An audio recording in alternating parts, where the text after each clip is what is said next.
Good afternoon. We're pleased to have you join us for this special APEC program, What's Happening in Seattle, conversation with the Seattle APEC Host Committee. My name is Man Wang, Director of Programs at the newly established Asia Society Seattle. Asia Society Seattle was launched on April 19 and is the 16th center in Asia Society's global network and the first official presence in the Pacific Northwest. Asia Society and Asia Society Seattle and Asia Society Northern California in San Francisco operate as one. And I believe our board chair, Gary Richel, and executive director, Margaret Conley, are also in the audience.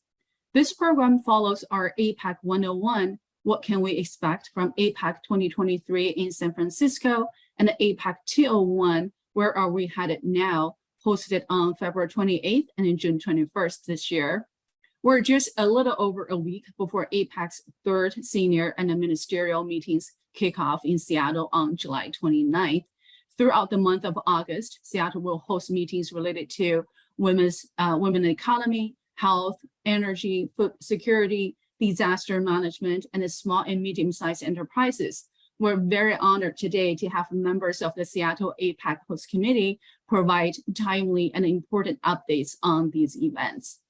Our today's speakers include Greg Wong, Deputy Mayor of External Relations for the City of Seattle, Alex Parle, Executive Vice President of National Center for APEC, Stacey Jehlik, City of Seattle's International Affairs Director, and Karin Zaugg, International Business Protocol Liaison for the Port of Seattle. Our moderator today is Edward Alden, the Ross Distinguished Visiting Professor in the College of Business and Economics at Western Washington University in Bellingham, Washington, and the Bernard L. Schwartz Senior Fellow at the Council on Foreign Relations.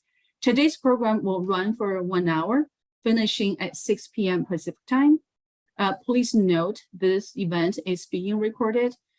Deputy Mayor Wong will first give a brief keynote, followed by a moderate discussion and audience Q&A. Please type your questions in the Q&A box throughout the session.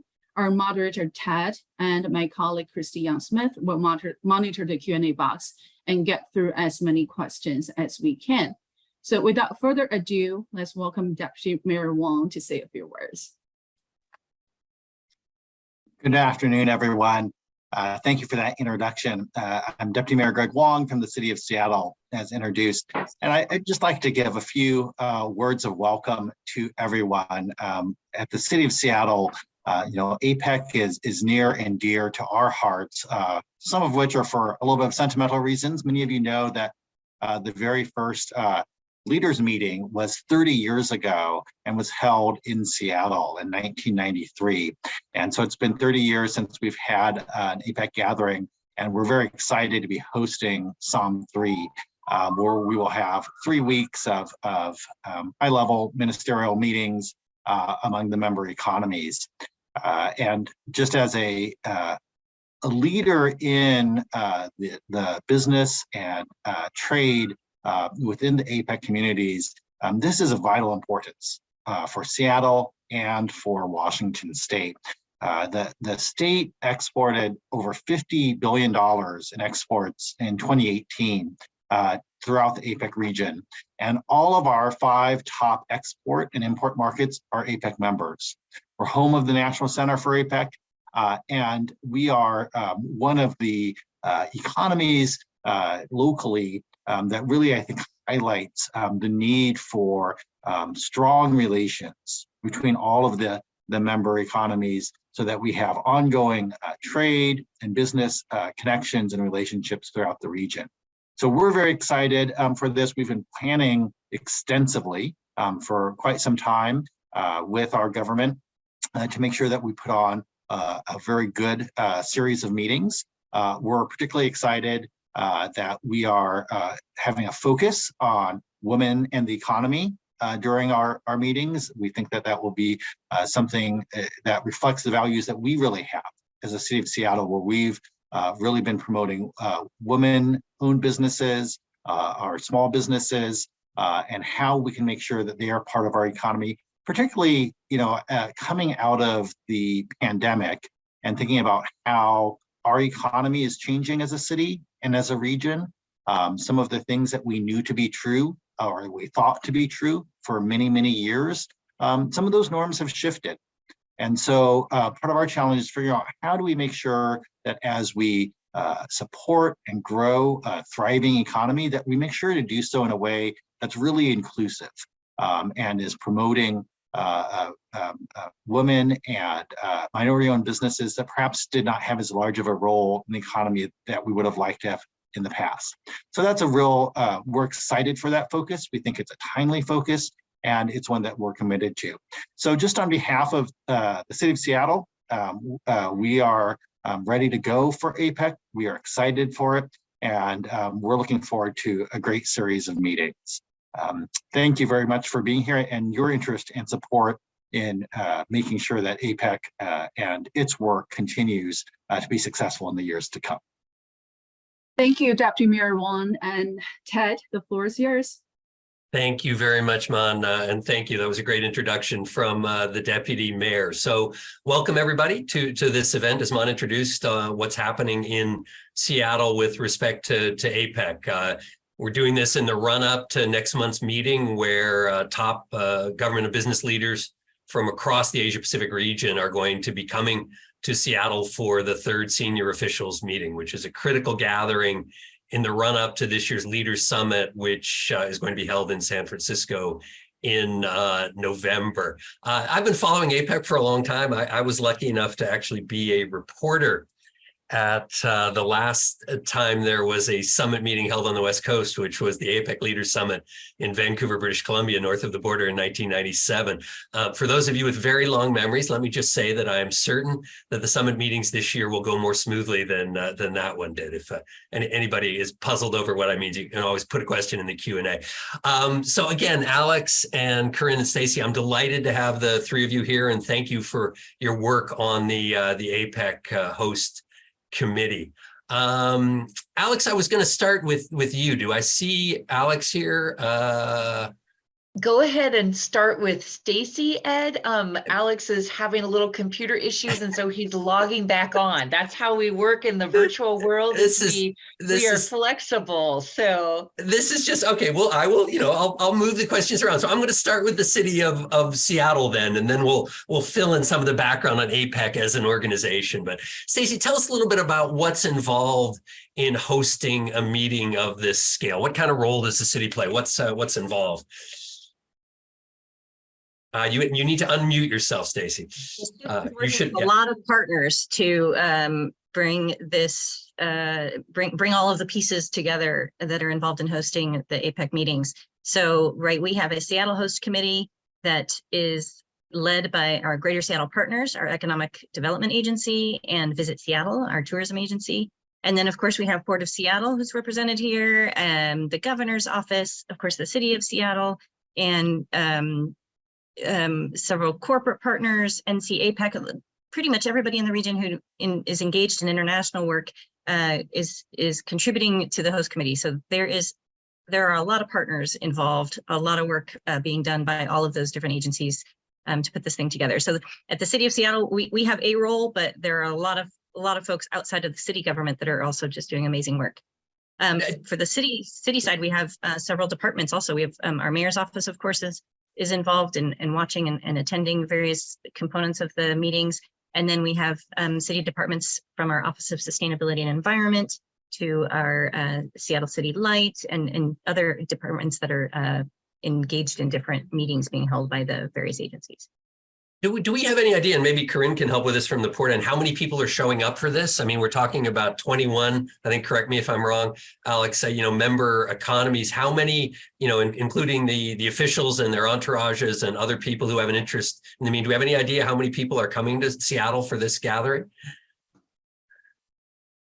So maybe I'll let Alex take that. Yeah, if you can unmute, and otherwise I'm happy. Okay, well, I'm going to circle back to Alex for an overview, but let me, Karin, if you have a rough answer to that, why don't we do you, and then we'll come back with some other questions about the port. So my understanding is sort of over this time frame of APEC, we have 6 ministerial meetings that are happening over the time frame of July 29th to August 21st, and with those 6 ministerials, there's a variety of delegations delegates from the 21 member economies. So we're looking at, maybe in the ballpark of 2,500 or 3,000 people that will be flowing sort of in and out to attend those different meetings. And Alex can correct me if I'm wrong.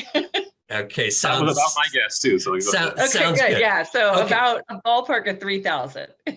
Okay, well, so we started with the close focus here on Seattle as you were logging back in, Alex. So I'm gonna back up and go for the big picture. So maybe you could give us a 30,000 overview of what's APEC. What is the organization? How long has it been around? Why should people on this call care? Tell us a little bit about APEC. Sure. It's so it started as one of these multilateral groups that came about after the conclusion or towards the end of the Cold War. So it started in 1989 as a ministerial level event. So you had like secretaries of state kind of level of folks, or trade ministers meeting.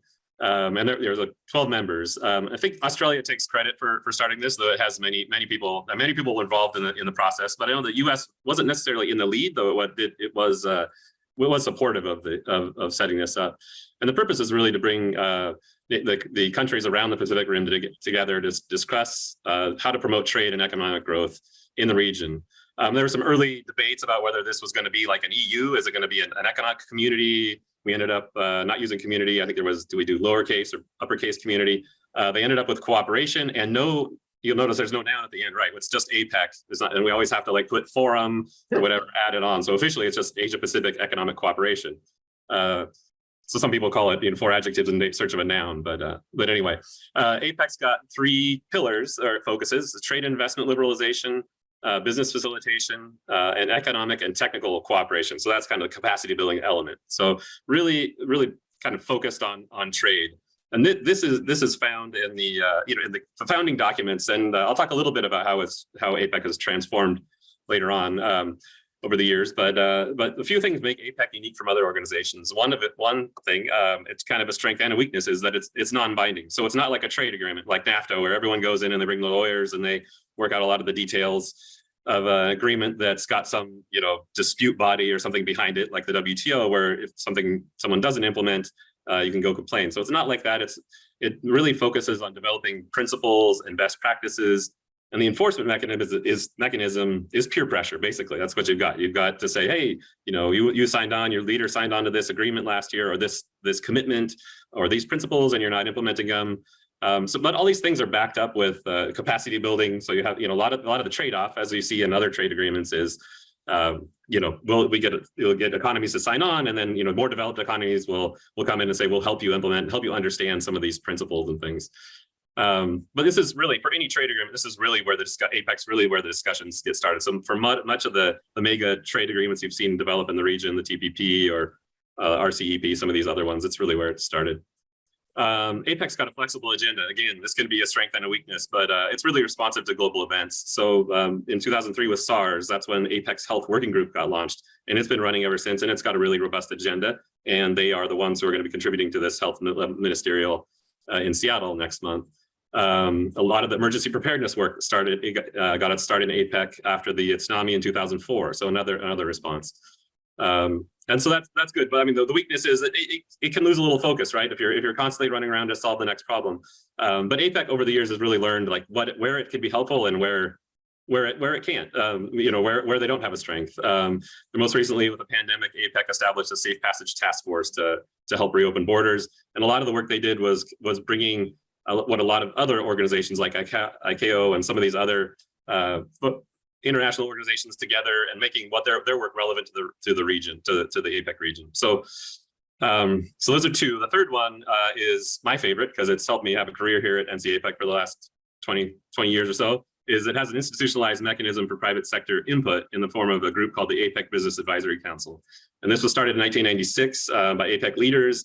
It's 3 business people from each APEC economy who are appointed by their president or prime minister to provide input on APEC, on what business needs from APEC, what kind of issues they're running into in the region.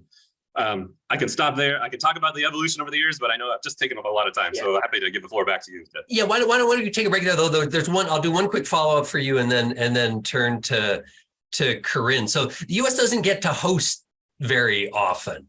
So what is the significance of being the host? Tell us a little bit about what the U.S. is hoping to achieve from the meetings this year and from, some of the agenda setting possibilities that come from being the host country. Sure. Yeah. And just for background, the last time we hosted was in 2011. So this Deputy Mayor mentioned 1993 in Blake Island, and then we got 2011 in Honolulu, and then this year in San Francisco. So big picture, kind of what does it all mean? Well, it really gives the U.S. And the Biden administration a concrete way to demonstrate a commitment to the Asia Pacific.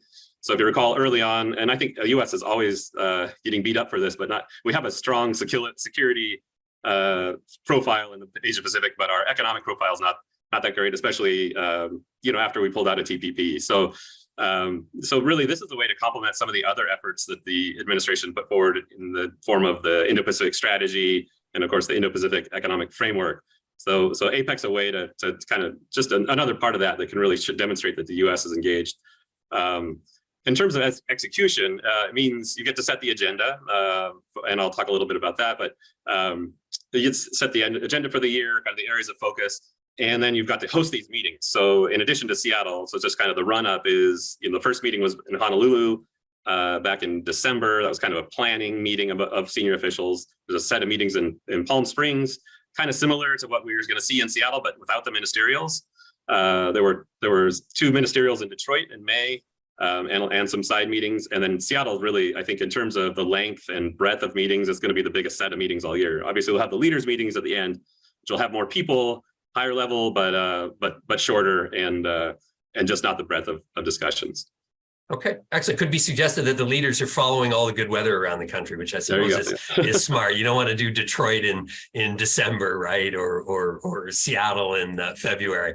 Karin, I want to turn to you. The deputy mayor mentioned the incredible importance of exports to Washington State. I mean, we are the most trade dependent state in the country. So spell out for us a bit more the ways in which trade with the APEC region matter to the state of Washington and especially to Seattle, to the port of Seattle, because so much of that trade comes through the port. So give us an overview in terms of trade and the role of the port, if you could.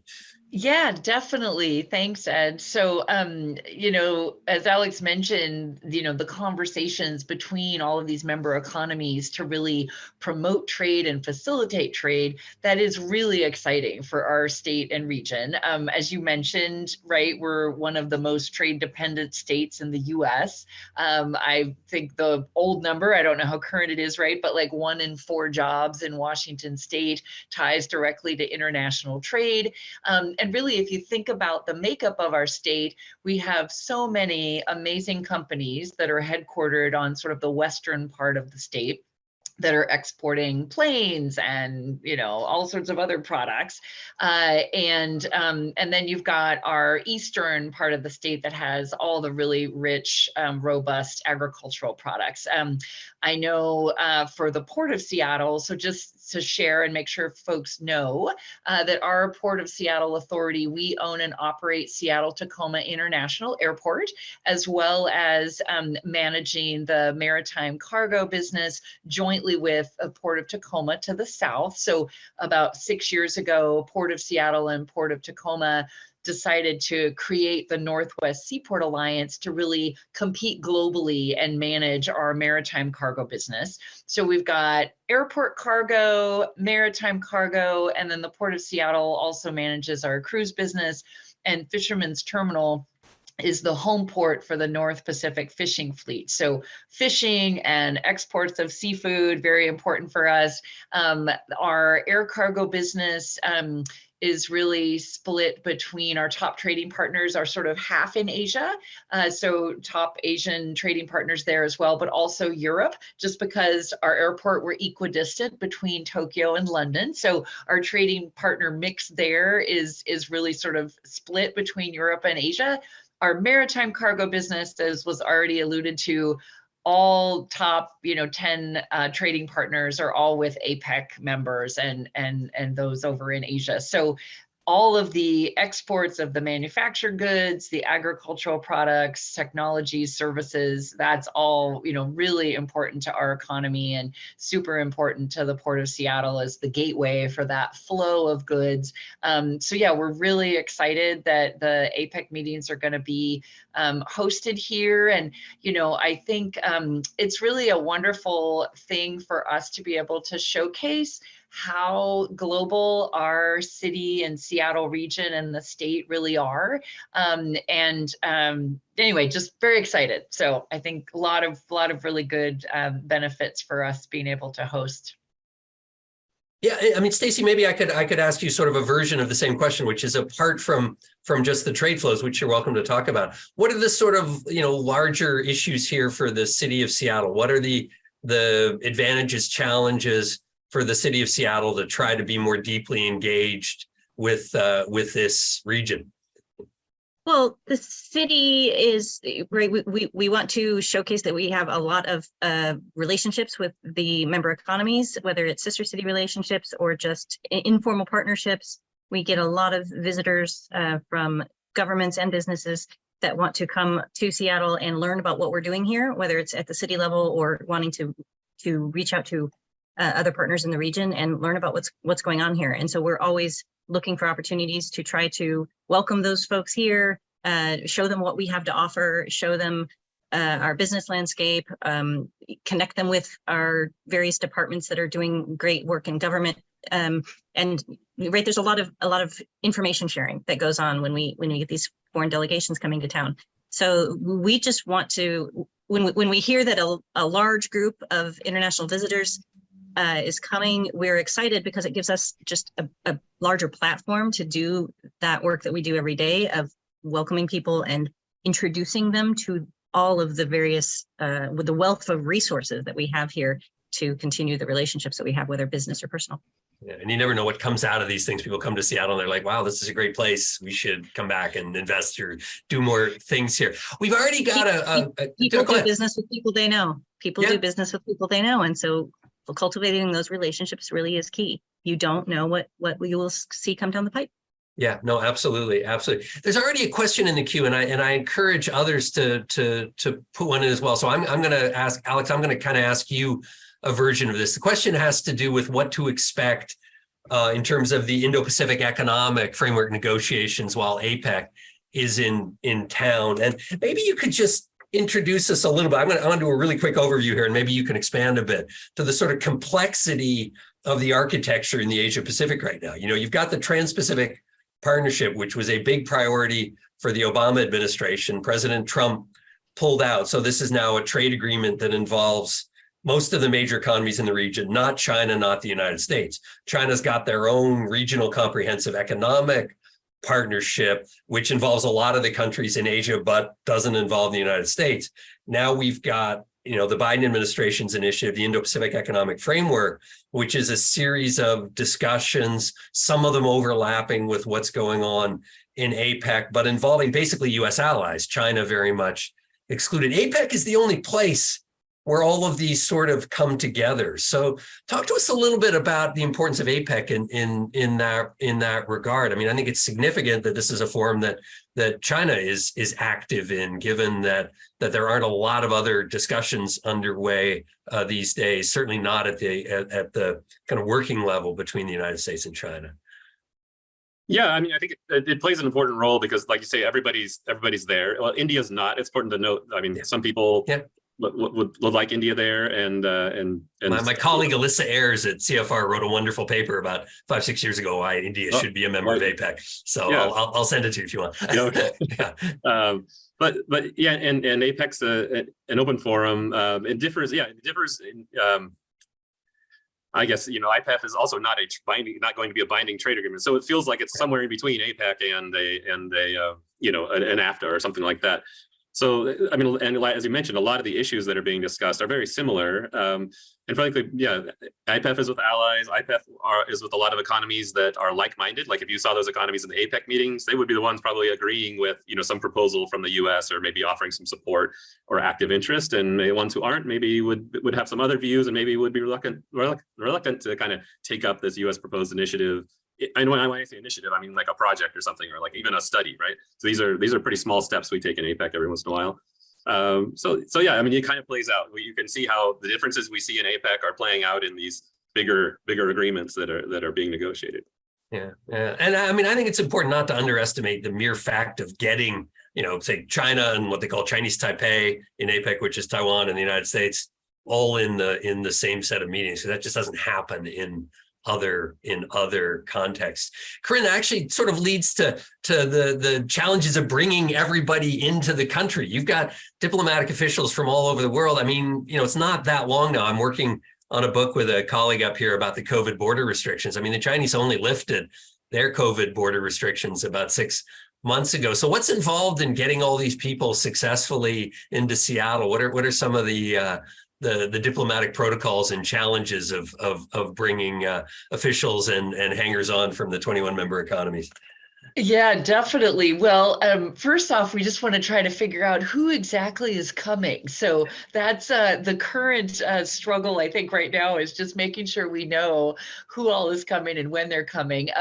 So I actually facilitated a meeting this afternoon out at the airport. So I was bringing the local diplomatic community out to meet with me and be able to just sort of talk through, great, how are we going to help facilitate logistics when your minister arrives at the airport, and then how are we going to help with the departure, and just sort of all those logistics of the local diplomatic community. That's one of sort of, I think, the hidden gems of our region. We have over 50 or approximately 50 local diplomats that are here representing 50 different countries from around the globe. 10 are sort of full-on consulate general offices, a lot of honorary consuls, but sorry, who has, just out of interest, who has the full-on consulate generals here? I know the Canadians pretty well, but I don't know all the others.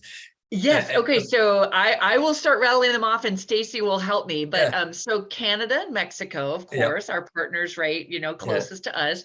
Japan, South Korea. The UK has a trade office. I want to say Guatemala, El Salvador. And then I'm going to look to Stacey to help me fill Honduras. in. Honduras. Thank you.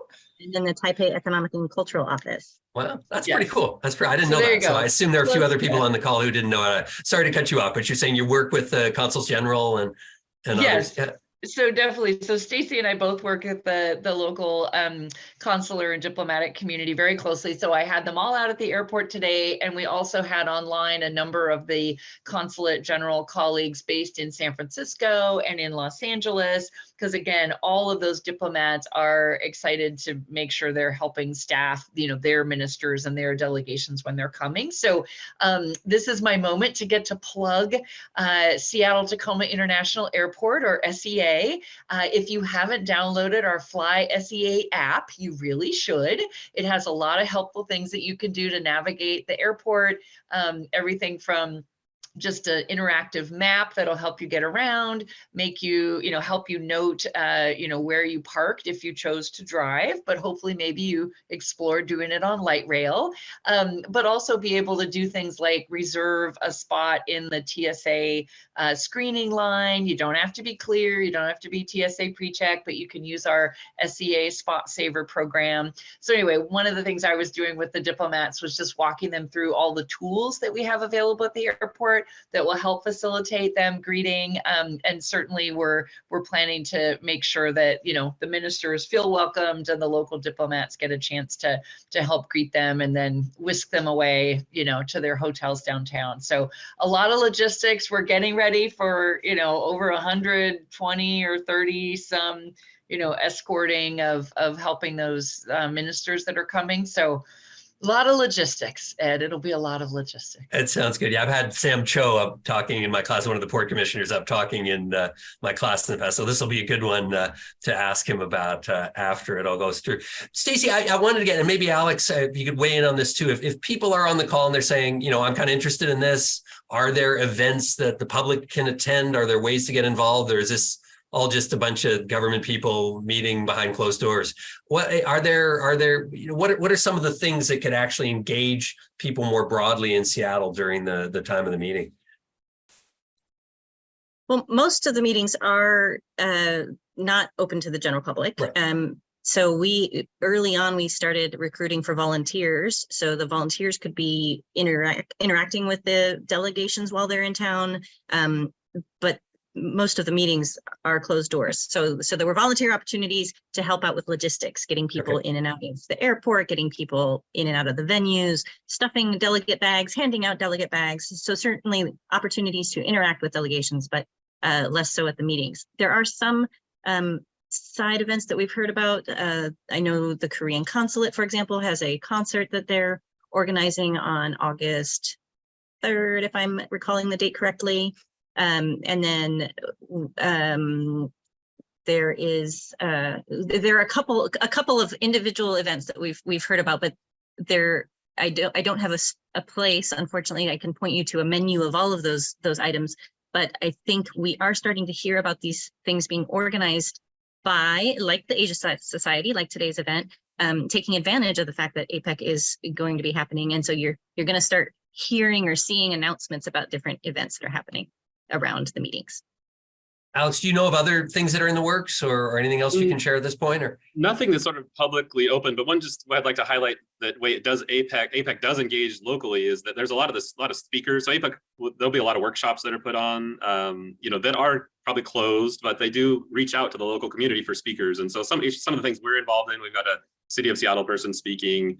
We've got some UW professor speaking on AI on some of the things we're putting together. So while not a come one come all sort of event, there are a lot of APEC events that will be accessing sort of local talent and knowledge to bring those into the meetings and for those discussions with the APEC officials. Okay. And that's a really good point, because at the city, we've gotten quite a few requests for speakers that might be able to engage. And so I'm really the liaison between the host committee and city departments, and I've been sending those requests out to the relevant departments that touch on the work of the different agencies that are going to be here. So maybe I'll just get out one more question before we turn to some of the ones that are in the queue here. From each of your different perspectives, and Stacey, why don't we start with you, and then we'll go Karin and Alex. What would a successful outcome be? Of the meeting in Seattle, and more broadly, if you want, Alex, of the U.S. hosting APEC this year, the San Francisco Summit. What does success look like for an event like this? Well, for all of these visitors, international visitors, to come away with a feeling like, first, that they experienced Seattle, right? That they weren't just here in a conference room, kind of seeing the same group of people without seeing the city. So people who were here and felt like they experienced the city, both in terms of, as we just mentioned, the people who are going to be speaking at their events, and then also in attending different events at various venues around town, feeling like they got a warm welcome here, and feeling like it came to a place where we understood the value of them being here and really wanting to build relationships with them. So I think for us, that would be top of mind. Excellent. Thank you. Karin. Yeah, so I will add to Stacey's good comments, right, we want the ministers and all of the staff to come away with, a good impression of Seattle. And within that 21 member economy, of course, that also includes US officials and staff. So it's always great, to build those relationships and have some good impressions from the other Washington of, how is Seattle out in that West Coast Washington state? How do you get to really experience that? So definitely, as we sort of mentioned before, right, it's a chance for our local leaders where we get to interact with the delegates from the member economies to build some more of those, economic development opportunities, tourism opportunities. From the Port of Seattle's perspective, certainly part of what success could look like is some of these folks come back and fly in through the airport and take a cruise to Alaska and, get to sort of further deepen their appreciation of the broader region, get out and explore the eastern part of the state. So definitely, our host committee, as Stacey mentioned, is convened by Greater Seattle Partners and Visit Seattle. So there you have our two biggest, international facing economic development and tourism organizations for our region. So definitely building those ties and sort of having future opportunities related to tourism, related to economic development. I think that's part of, what we would say, okay, that's what made a successful APEC meeting. Excellent. Alex, from NC APEC's perspective, what's success here?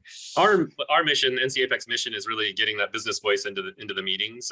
So having these high level engagement opportunities where the private sector is able to convey priorities around the issues that they'll be discussing, and each of those, and I think those were kind of listed off at the beginning, but the different ministerials, and there's a whole bunch of other, I think there's over 200 meetings during this time. So not in every meeting, but in a lot of the key meetings, the private sector has an interest. And so being able to have those opportunities, and of course, in the big picture is coming out of these ministerials, each of them will end up with some sort of joint statement.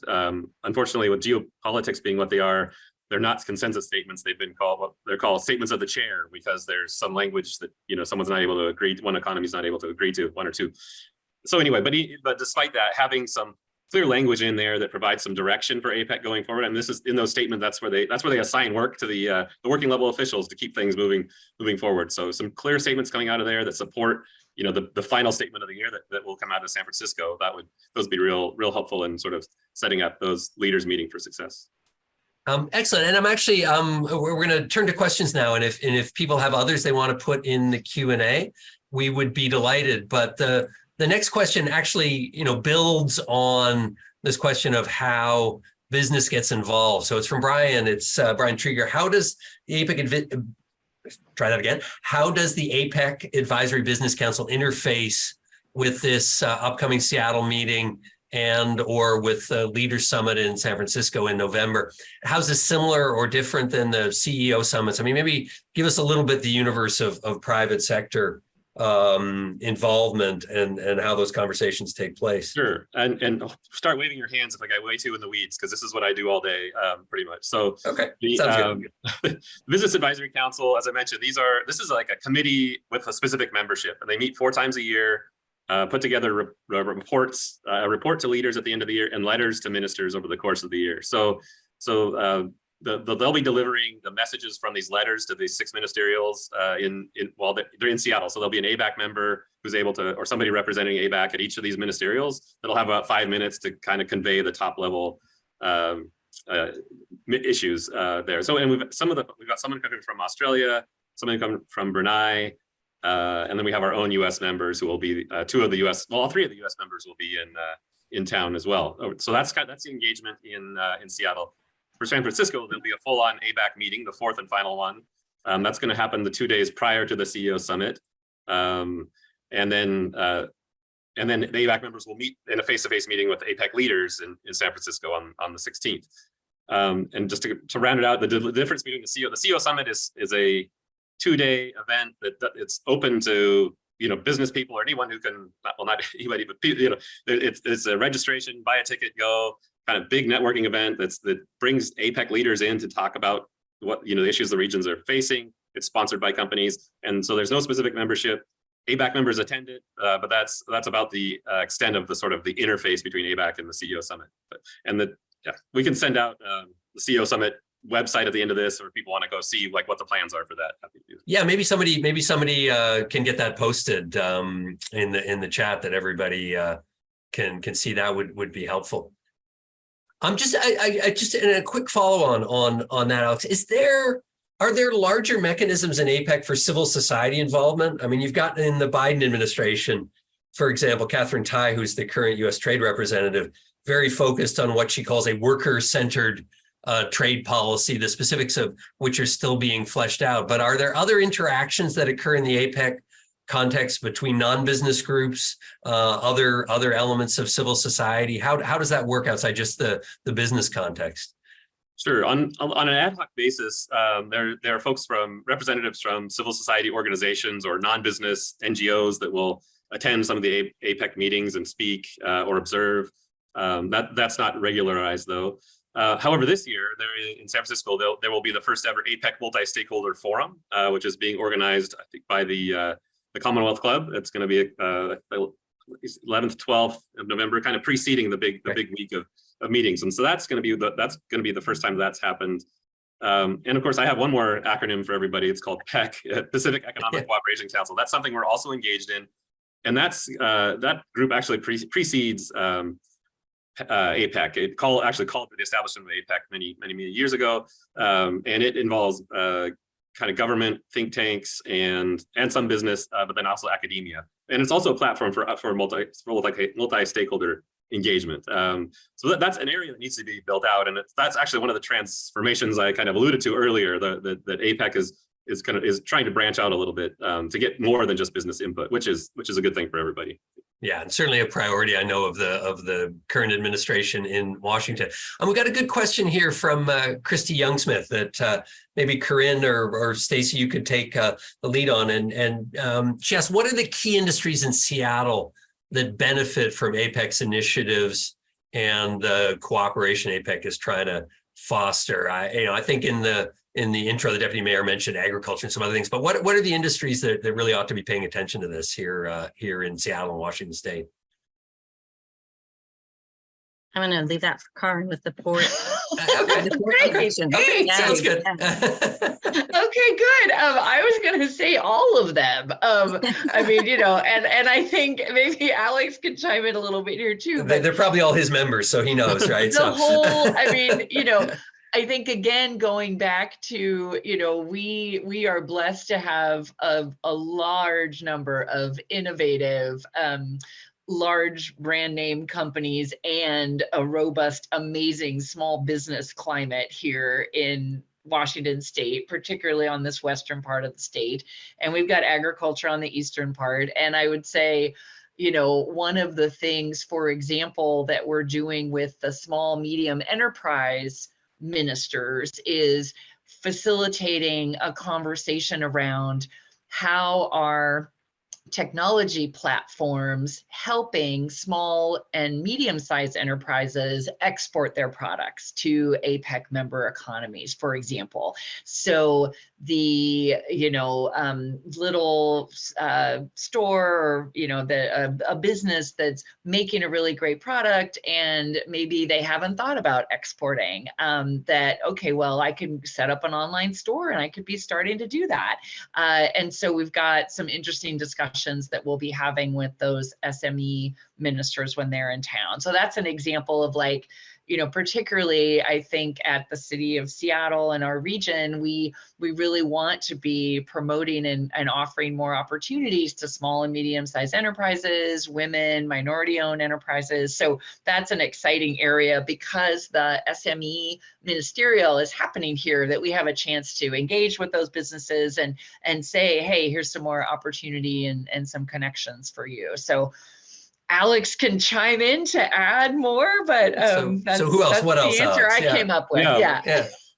I'll just focus on one, and I'd say any company engaged in digital, whether they're big or small, digitalization is really the rules of how global commerce and digitalization interface are being written now. There's some, and Ted, you probably know a lot more about this than I do, but there's agreements out there. There's agreements between economies, between Singapore and Australia, and then there's tripartite ones, and then there's chapters in different trade agreements. But APEC's kind of on the cutting edge of this. And this is really where APEC's strength is where they haven't made the rules yet. And this is why businesses like to engage, because they can come in and say, well, if you're considering this rule, and if you make this rule, I won't be able to do this and serve customers in your country anymore. So APEC provides a lot of opportunities for companies to get in and talk about the implications, what works and what doesn't in terms of regulation. I think a lot, companies know there needs to be regulations, and they also should, they don't need to be harmonized, but they should be interoperable in some way. So I'd say, just to pick one industry, because of course, all of them should, and they should all become members of NCAPEC, but just digitalization, that's a real key one, and especially for this region. Just, a quick follow on that, Alex, we got another question in, but a quick follow on the digitalization. I mean, obviously that's a big challenge with respect to China. China has its own digital architecture, which is in many cases quite separate from the rest of the region. But more broadly, what is your sense of how the conversations in APEC involving China have gone in the last 5 or 6 years? We moved, I think everybody would say we've moved from a somewhat more cooperative relationship with China on the economic front to a somewhat more conflictual relationship. How does this play out in APEC? Is it, you know, do you notice this in the nature of the conversations, or is APEC enough of a different beast that the dynamic is different than what we've seen in some of these other conversations? I'd say you definitely notice it. I don't think there's nothing that I see that's to an extent that gets played up in the media with wolf warrior diplomacy or anything like that. Everything's very cordial, but I think people are just, you know, on both sides are playing the cards close to their chest. And, you know, especially, and I've noticed that more broadly too, when TPP started getting negotiated and RCEP, it's like APEC used to be, because it's non-binding, you could kind of talk about anything, you know, it was a much more collegial environment. But as soon as these sort of agreements, even though APEC's not binding, as soon as these binding agreements became, you know, in the background, that's something that APEC was potentially feeding into. Or if you took this position, you were okay with it in APEC, but then you showed up at the TPP negotiation and you were like, oh no, we're not okay with that. So people started kind of hedging a little bit, I think, when those agreements started, you know, kind of in the early 2010s and that time. So yeah, what you see kind of going on the global stage definitely does play out in APEC for sure. Yeah. Another question coming in. Can any of you talk about the Women and the Economy forum that's built around the APEC meetings this year? I must admit, I don't know a lot about the details of what's going on there, but maybe one of you does. I can a bit, yeah. Thanks, Stacey. So it's August 15th through 20th is the Women in the Economy Forum. And the folks who are organizing that, the Office of Global Women's Issues at the State Department, they have been reaching out to us for a lot of introductions to local women-owned businesses, women leaders in our region. They have a field trip, I know, to 8th Generation on their agenda, a field trip to Fran's Chocolates on their agenda. So they're going to those places, not just learning about what's happening at those businesses, but having some discussions with other women business owners at those businesses. So they're trying to touch a lot of the small women-owned businesses while they're in town. And then they have a gender-focused climate change discussion. I'm looking through their agenda here because some of the nuggets that they've shared with us for input, you know, are just really interesting. They have several policy partner discussions where they were trying to get local women leaders involved in their panel discussions or sessions. Women in space is one of the topics. Women with disabilities in the world of work is another. They have addressing unpaid care and care workers, innovations in care, climate change and women in transportation, and I'll list one more: Indigenous women, food security, and climate change. So they have quite a wide range of topics. And what's you know, again, to share for the broader group here, how are these potentially open to people who want to participate, or are they, again, sort of organized by the State Department with a select group of people to try to advance some of these issues? They are organized by the State Department, and they are curating their invitation list. So I feel like they thought maybe some of this might be open to the public, but if there are portions that are going to be open, they have not shared those with us at this point. But even if they're not, it's a good example for a lot of women working in business in our part of the world to get more actively involved. Are there other sort of similar events going on alongside the APEC ministerial work? Are there, you know, sort of side events of one sort or another that you guys know about? Or I mean, that's a good example there.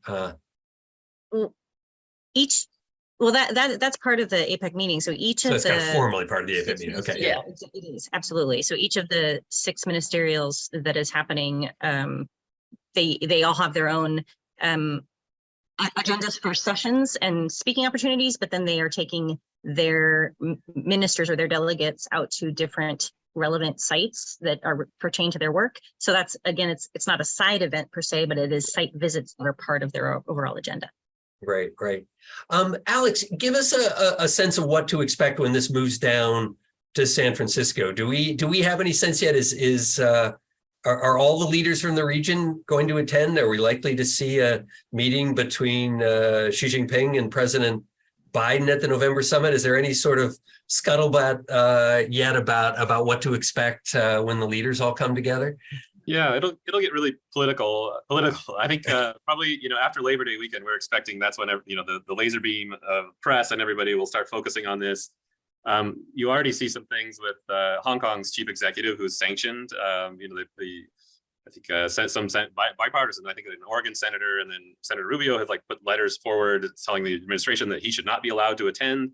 And I would just note in, you know, like when you see the Summit of the Americas, you know, the kind of Latin America version of this, which happens or the Western Hemisphere version of this that happens every 3 years, it's, you know, they'll kind of pick and choose who goes. And APEC, everybody's been invited every year. So this is kind of new with, obviously you have Russia, which is in a situation all its own. And then you have Hong Kong with the leader being sanctioned. So, you know, we'll probably see a lot of articles about this. We see a lot of articles about, you know, will Biden and Xi meet? I mean, what I'm hearing is that President Xi does plan to attend. And we just need to make sure that, and everything seems to be going great, right? We've had these successful, or, you know, non-problematic visits, these visits that are coming from from cabinet level that are going well.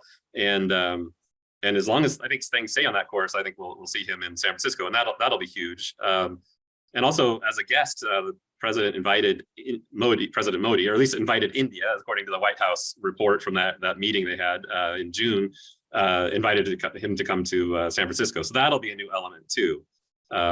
So there is a reasonable chance that President Modi's actually going to be at that leaders meeting, because that would be a first, wouldn't it, that India had participated at that kind of level. In 2011, the U.S. invited the countries in the Pacific Island forums, so they came to Hawaii. I don't know if that's happening, but so there, countries have invited guests. Host economies have invited guests in the past. So yeah, India. This would be a first for the U.S. inviting India. Yeah. I mean, I would just, you know, to make you know, stepping out of my moderator role for a second, I do think this is one of the things that makes APEC so important in the scheme of things, because, you know, this is the only forum in which these kinds of meetings have the potential to happen. I mean, we've just seen a lot more fragmentation in the global economy, first with some of the trade confrontations of 4 or 5 years ago, and then with COVID. So it's certainly, I think this one will be watched more closely than some of the APEC meetings, say, of a decade ago, when you know, from the slightly cynical former reporter's perspective, it's another APEC meeting, and they're going to get together and they'll issue a nice statement. It won't really matter all that much. But my guess would be this one's going to be a bit more important, actually. I agree, yeah, and not just because it's in the United States, but just the status of the relationships for a lot of these economies. Yeah, it's really critical, and it's going to set I think, especially for the U.S.-China relationship, it'll, you know, if they have a good visit and they meet and things go well, I think that's really going to set the tone for the future. And then we go into election season, so, you know, all bets are off. But you know, we'll see. It'll be important, as you say. Okay, excellent. Just kind of one last question. I think we're running kind of low on time here, but in terms of the people in our region, I asked you how you define success, but what do you hope the people of Washington State will take away from this, to the extent that they're paying attention? What do you think are the lessons that you hope people will hold on to after these meetings have come and gone? Kind of in any order you guys want to go on this. We've got about 2 minutes left, so it's got to be a quick answer. Yeah. My initial thought is that a recognition that the world is watching us. The world is coming here for a major event, major international convention. Sometimes we tend not to lean in on our global engagements as much as sometimes we would like to. And so it's for people to recognize, like, people are watching what we're doing. They're interested. They're coming here a lot. We are often hosting these international delegations. This one has broader visibility, so people know that this is not unusual. We are doing this all the time, but this is a more visual, a more visible opportunity that people can see. Excellent. Karin? Yeah, I would say, for our local citizenry, our local people here, right? Just sort of that broader awareness of the importance of international trade to our economy and to our everyday people, all of our businesses from small to big, big products to, agriculture. That's a huge part of our local economy here in Washington State, and that we're also a very global and globally minded city and region and state. And so it's really exciting to be able to have these critical leaders from all these member economies come and get to see us and know us and learn things about us. And I think that'll only serve to deepen our trade relationships, our personal connections. So that's why I think it's just a really super exciting opportunity to have the APEC meetings here.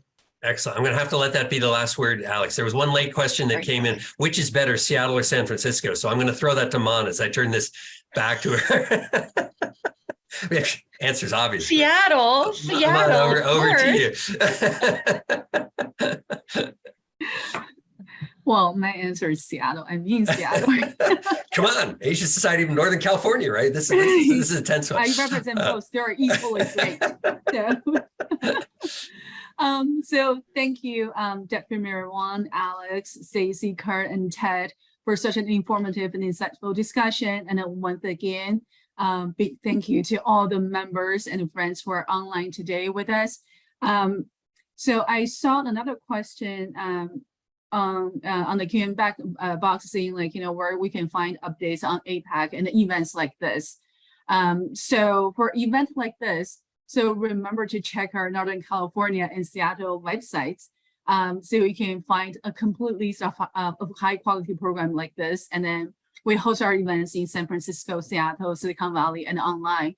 For APEC, I'm not best person to answer this question, but I'm sure you can find updates on APEC's website. APEC also has a LinkedIn webpage. NC APEC website, I believe, have some information, and also our all of our speakers here today, Stacey, Karin, Alex, can also share information with you. So just wanted to remind you that our next upcoming event in Seattle will be on August 8th with Wendy Cutler, Vice President of Asia Society's Policy Institute, and Dorothy DeWong-Skin, former Assistant USTR for WTO and Multilateral Affairs. So they will actually discuss women and trade, a topic tied to the APEC's Women Economy Forum, which we just talked about. And in September, we'll be celebrating the launch of the Seattle office at the Seattle Asian Art Museum. Very exciting. And in Northern California, on July 24th, we'll host an executive roundtable discussion on the US and China in the generative AI race in Palo Alto. And on August 3rd, we'll bring together a diverse group of scholars and the community leaders to engage in a nuanced discussion on affirmative action from Asian American perspectives. And this will be a virtual event. On September 18th, Asian Development Bank US Director Chantel Wong will discuss opportunities and the prospects between the US and Asia, and it's going to be in person in San Francisco. Just a reminder, if you're not already a member, please join us. If you wanted to sponsor a program, please reach out to us. Last but not least, I'd like to thank my colleagues in San Francisco, Margaret, Nina, Christy, Aaron, Jason, and our interns, Adam, Amber, Catherine, and Alina, for their support. And again, on behalf of Asia Society Seattle and Asia Society Northern California, thank you for joining us and have a great evening.